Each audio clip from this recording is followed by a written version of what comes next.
See what I do? Mm-hmm. It's important. Remember, guys, tape is important. Tape is the most important of the importance. Okay.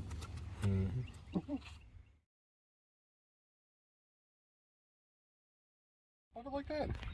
It's just to help keep the tape pinned down, keep everything nice and flat up top. This is not my drill. I picked it up recently and it's fantastic.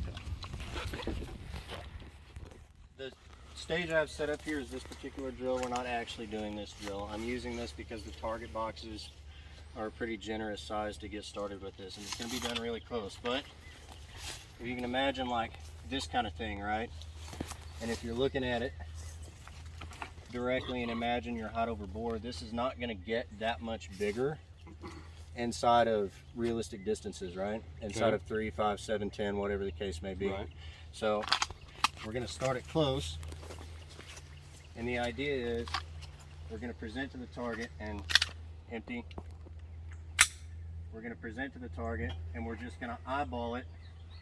The way I heard it described was just like a spitball or like archery even. We're just driving the gun directly into our eye line and covering up the target with the optic field in the upper half of the target and squeezing it off. And you're going to see where that goes, and wherever the bullet impacts, we adjust for it, and once we get them centered, we're going to continue doing that over and over and over, and that's going to build muscle memory for appropriate presentation of the gun without the eyes getting involved too much.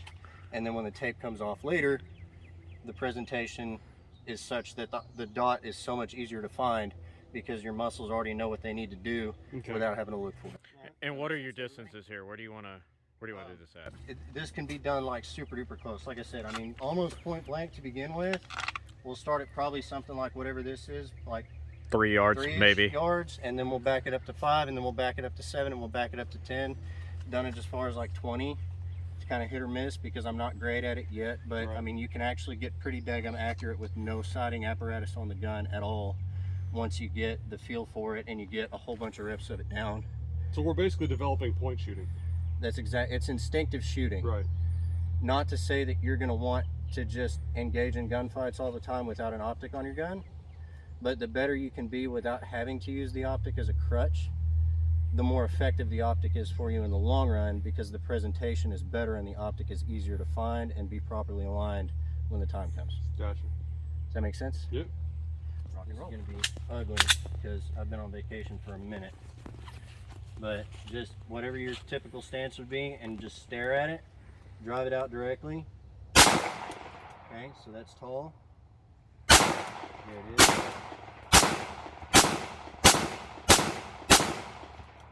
Get it? And then we would present again and do it all over.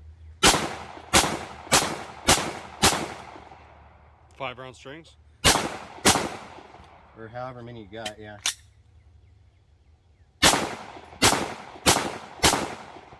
And then once you get comfortable at this range where you can drive it out and drill it, I mean, you're talking about a target area like that with no sights at all. When you get comfortable with that, with every time you drive it out and you can just look where it needs to go and put it on there, step it back to 5. When you get comfortable there, step it back to 7. When you get comfortable there, step it back to 10, and so on. And I promise when the tape comes off, after doing this for 25, 50 reps or whatever, when the tape comes off, you're gonna go, oh God, there it is, every single time. Make sense? Yep. All right. Okay, low. There it is. There it is.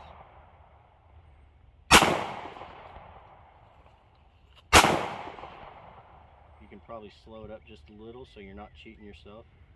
Because you don't want to burn a bad rep. It's got to be good reps every time, so this one is there. There you go.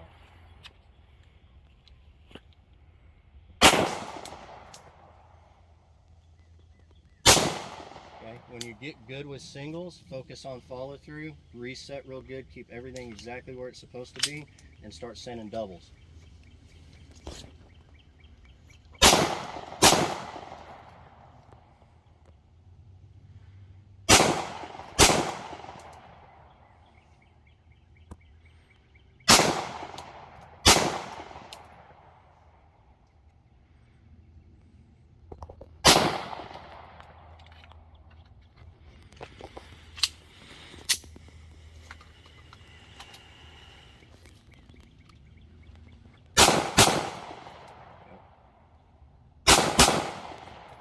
string of 5. Okay, start walking up a little bit. I'm sorry? No, they started walking up a little bit, but you get the idea now. It's a major confidence builder too, to be able to look at that and say, like, inside of realistic distances, I really don't have to have a sight on my gun Right. when the presentation's good. And when you start to stretch it out, you're gonna go, wow, even at like 10, 15 yards, I don't necessarily have to have a sighting system on my gun to be able to hit a man-sized target in a vital area if I had to. Yeah, well, center mass hits, and tell me how this relates to it, if at all. I don't know so much about the red dot side of things, but we were always taught if you square your shoulders off and point with the center of your chest, and you come to that good isosceles, Yeah. right? You can use your shoulders as Yeah. a midpoint to try to target whatever it is you're looking at. I'm doing exactly the same.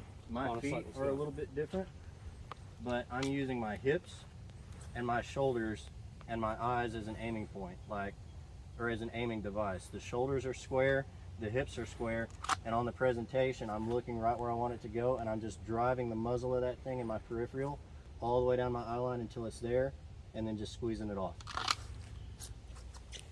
Okay. And you get the feel, like I said, for how tall or how low it needs to be in your field of vision to get good hits, and you just do that every single time, and then the tape comes off, and it's like the freaking cheat code. Like, it just is there every second. I'm gonna hang a new target so we can see him better, and we'll start at 5. Okay. So, same deal at 5. Shoulders, hips, everything, even the toes, more or less pointed in the direction of the target. Looking where I want it to go, driving it out right down my nose, covering up the target area with the back of the gun, the back of the optic. Squeeze it off and see where it's at. Okay, it's tall. Right. There it is.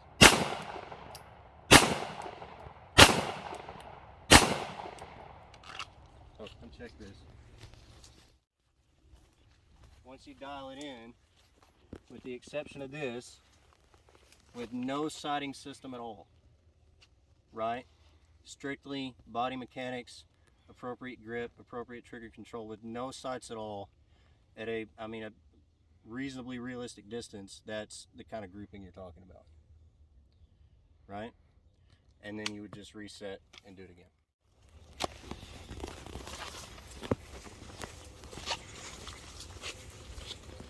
Let me see here. Got a handful left. Let me burn the rest of those real quick.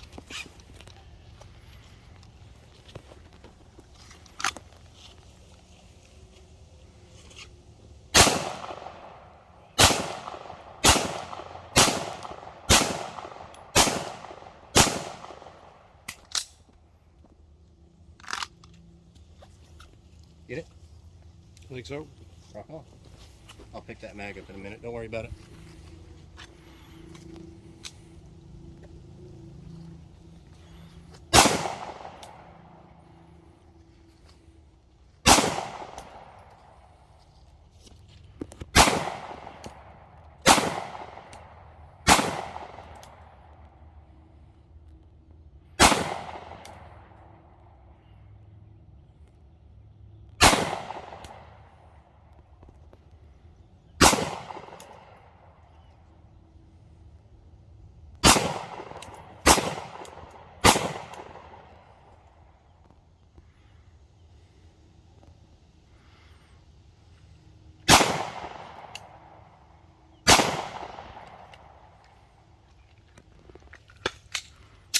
So it looks like with yours, when you start sending multiples is where you're opening up. Yeah. So it's hard to tell with like the randomness of how it's opening up, and I'm not saying like you suck, do better. Not at all what I'm saying, but Well, I can't tell either because I can't tell yeah. between strings. If I threw up a clean piece of paper and I gave you a string, I could probably give you an idea of which Well, let's we're start impacting Let's in, start with a clean sheet of paper. in what order. But I was getting distracted by impacts already on target. Well, based on what I can see, which again, I'm no genius, but based on what I can see, Yeah. the grip on the initial is good. Like the natural point of aim is there. So that's why when you're resetting and getting everything squared up and you go for one, it's always punching it.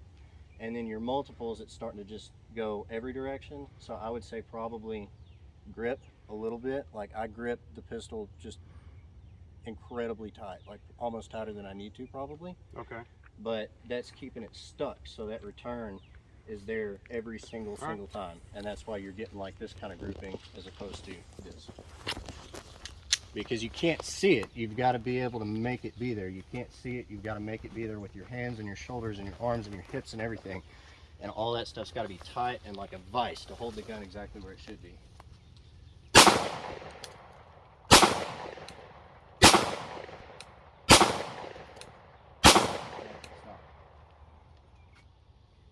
Did we tighten up? Yep. There you go. It feels like over gripping, honestly. It does, but again, you can imagine if you're ripping a string of like 6 Yeah. in sub 2, that's the kind of grip you got to have, because you can see what that difference in grip did. It's keeping the gun viced up like it's supposed to. But it like 100% feels like I'm about to like crush the frame in a little bit. It should. That's why like I tell people I don't know like 70-30, 60-40, whatever, like and the like I forget who said it, but I go 100 and 100, and I just loosen up enough to where this can work. Yeah. But it's 100 and 100, just as tight as I can, almost white knuckle gripping it, so that the gun just returns and sets down every time in exactly the same place.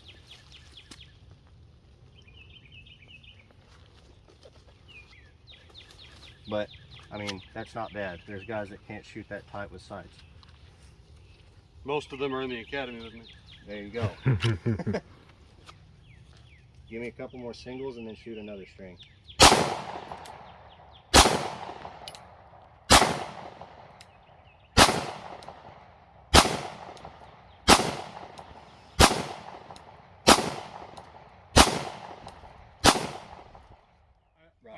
As I was tracking it, I felt myself, the harder I gripped into it, the tighter it dialed back in. Yep. It's just That's it's weird. all about vicing it and just making it stay still. That's freaking, that goes counterintuitive to everything I've ever done with a pistol. Right, because people that teach pistol marksmanship will tell you to relax, stronger with the support hand, let the firing hand relax, you know, focus on the trigger, pin it to the rear, focus on the reset, focus on your sight. Everything's got to be relaxed. You don't want to shake. You don't. Are all valuable in their own right if you're doing slow fire 10 ring with great sights. But you don't do the same things going fast as you do going slow. You can't, because it doesn't work. When the gun starts moving in like 1/8, 1/9 splits or better, you've got to grip it tighter. You have to. But that's not bad. I'm not mad at it. Not at all, right? Not even a little bit. There you go. Especially compared to just slow fire strings, like you saw how I was shooting at the competition last month. Yep. And whatnot. I'm not mad with my performance then, but I've also shot a lot better than that in days past, but most of that is 10 ring, slow fire, you know, 10 shots in 10 minutes kind of stuff. Yeah. So, yeah. Yeah, we can do as much of this as you want. Quite different than what the Navy taught us. The Navy taught us firearms safety. They didn't teach us marksmanship. They didn't teach us combat applications for pistols. They taught us how to be safe with a gun and not kill anybody in the process. I mean, they tried. Some people tried. Some people went out of their way. DeCola. Yeah, DeCola tried. Most of the RSOs out there were intolerant of relatively modern ideas on the pistol range. Hell, they still want us to use the Harry's grip with a flashlight. Was or was not appropriate pistol marksmanship. For the record, But he was too, also a cook. just a total disclaimer, like this kind of drilling is 100% not my idea. I didn't think it up someplace on my own because I'm a super genius. So what he said? He said he's the best. This has been around for like a while, especially on the competition circuit. I picked it up from another training group on YouTube, I believe, and it's just a knowledge transfer trickle down from one person to that person, then from that person to me, and from me to somebody else. So not my idea, I'm just trying to teach it, that's all. That's not what I heard. Yeah. People are human. It happens. Go ahead and pull the tape. Uh-oh. Pull the Moment of tape. Truth. And now you just shoot 6,000 times worth. Everything's invalidated. What happened? I seriously doubt it because I've done this myself on a multitude of occasions now, and now it's like, The good news is the front of that tape definitely cleaned off the front of my optic. yeah, it's always there now.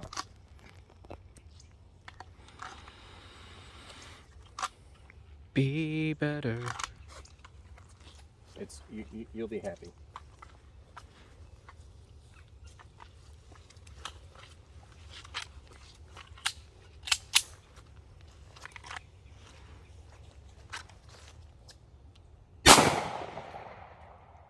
That was a draw to first shot because I was still hunting for the dot a little bit. How legit it was. Well, don't hunt for it. Drive it out like it was and just look. Drive it where you're looking and it should be there. Just look at it and bring the gun into your field of view. Okay, so I caught it for a second. Yep. And then it swam away. Yep. When I present, whatever it is that I'm doing, on my initial present, it comes into view, and as I lock into whatever my body's used to doing, it swims away. So, one of the biggest things about presentation with a dot is straight lining it, right? Isolating the draw and straight lining it. High draw and straight presentation all the way up. Like, as straight as you can get it without punching yourself in the chin when you come to draw. And when it settles, like you were before with everything taped up, it's right there. It should be.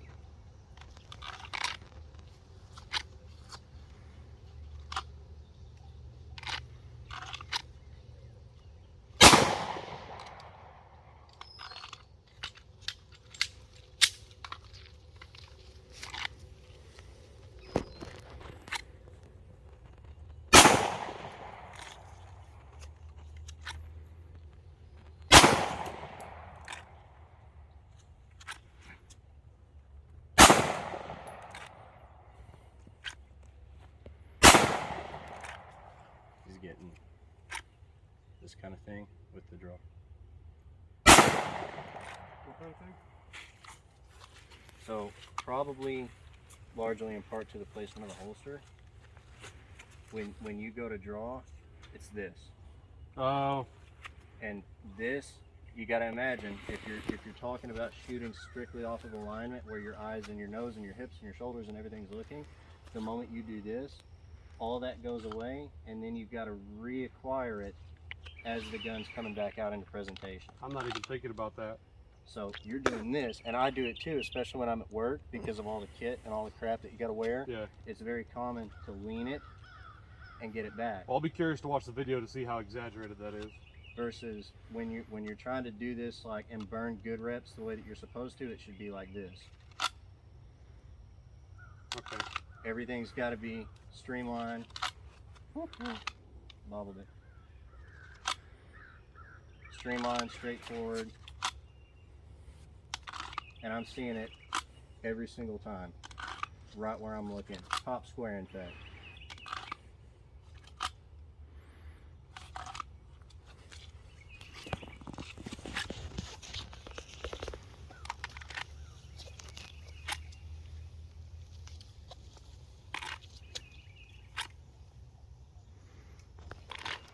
Like I said, part of that you can't really help is the placement of the holster, I'm afraid.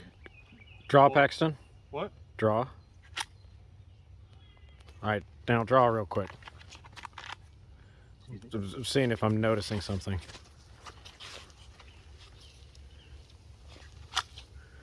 I don't know if it matters, but Daniel's hands meet much sooner than your hands meet in the draw. That could matter. Are his meeting, because I'm not really looking at the placement of the hands, are his meeting out here? His are meeting in here. Okay. Whereas yours are meeting basically on Basically your chest. on your nipples. Right, and that again comes to straight lining it because I want to acquire my grip here, Mm-hmm.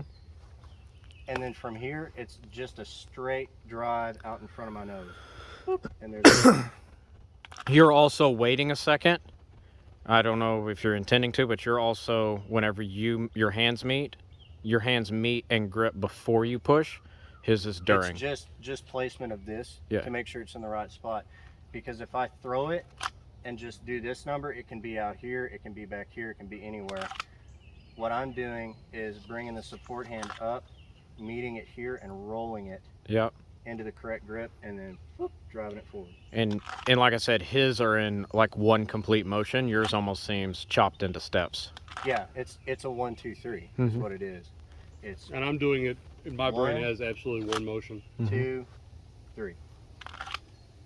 1, 2, 3.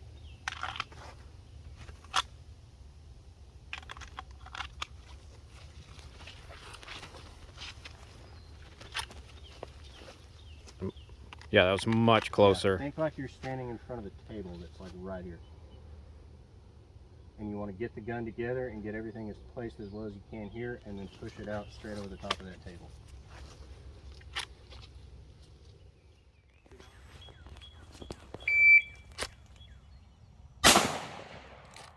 Two, 2-0. Stand by.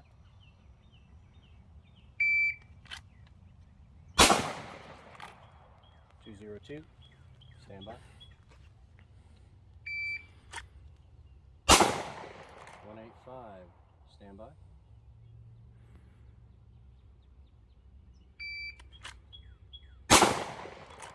174. Stand by.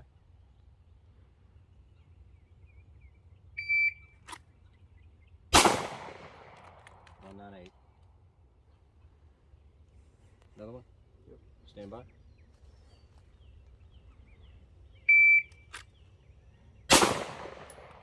185.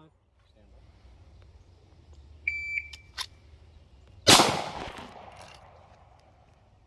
It's good. 183. Stand by.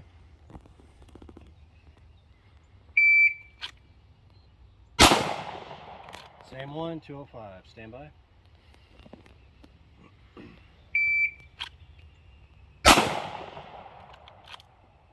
Back to low right. 194. Stand by.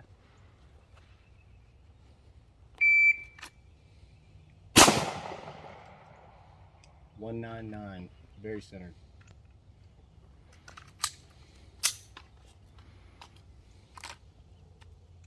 I already know how I feel about it. How do you feel about it? Good drill, picking up the dot faster than I was before. Yeah. Not feeling the need to remind myself after that drill to bring my dot over into my right eye dominant space. Yeah. Because when I shoot iron sights, I get a full picture, I quickly squeeze my left eye shut, and then I make sure my sight alignment picture is good, and then it's how I break shots with my Yeah. Yeah. I'm with never irons. closing an eye. Just to rehash it a little bit, it's all about just like a spitball or throwing a baseball Right. or Well, shooting a bow. With a dot, I don't need to close my eye. Right. With my iron sights, I always felt the need to close my eye because my brain was always confusing front and rear sights when I had both of my eyes looking down that sight plane. So with this drill, I find myself having to close my left eye a lot less, almost none, to make sure I've got the dot where it needs to be. Yeah, I never had that problem. Maybe it was just more trigger time up till now, but that wasn't an issue for me. I mean, I've got 400 rounds on a dot gun, so. Yeah, for me, it's mainly the confidence of it. Like it helps build presentation so that you pick up the dot faster, but also the confidence of knowing like from here to there, or even realistically from back there to the target. I don't have to have sights on the gun as long as I just look it into the target. Like I look right where it needs to go and I can just drive it. Lizard. And as long as I'm gripping it tight and the trigger's there and the body mechanics are correct, I can put them in there Yeah. reasonably consistent every time. And speaking of body mechanics, the biggest thing I learned today was that over gripping the gun isn't necessarily a bad thing. It is not. In fact, a lot of professionals will tell you exactly what I told you. Like, grip it as tight as you can grip it without keeping your trigger finger from working. Because the tighter you can grip it, the faster the return and the more consistent the return, and therefore better follow-ups. Which again flies in the face of a lot of things that does. we've been trained on for a long time. It does indeed. So.